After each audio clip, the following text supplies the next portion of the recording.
Foreign registers. See, foreign registers simply means that if a company has a lot of shareholders, debenture holders, security holders outside India, then we have to maintain a foreign registers, which will include the sale and purchase of the shares by a foreign individuals.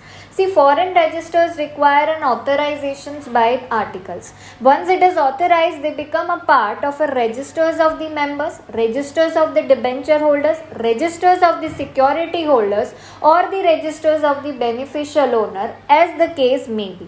But see, once you decide to maintain the foreign registers, then you shall intimate the ROC within 30 days from the date of opening of the foreign registers in such manner, that is in MGT 3, where you will be defining the particulars regarding the situation of the foreign registers along with the fees. Now, in case there is a change in the situation of the company, or if there is a discontinuance, then again you shall intimate the ROC within 30 days. Now, foreign registers are similar to principal registers. Now, what is principal registers?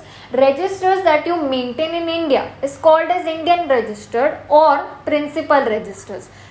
Simply means that the foreign registers is same to same as the principal registers. Now again, the foreign registers are also open for inspections. They can also be closed, or you can also take the extracts or the copies of.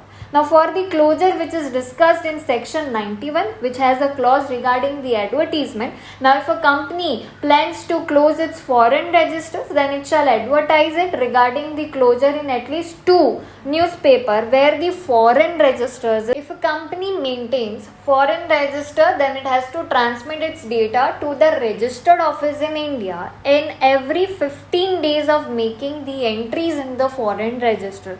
In addition to this, it also has to maintain a duplicate register, that is the duplicate copy of a foreign register in India. If there is a failure in the maintenance, then the company is liable to a penalty of 3 lakh rupees, and officer in default is liable to a penalty of 50,000.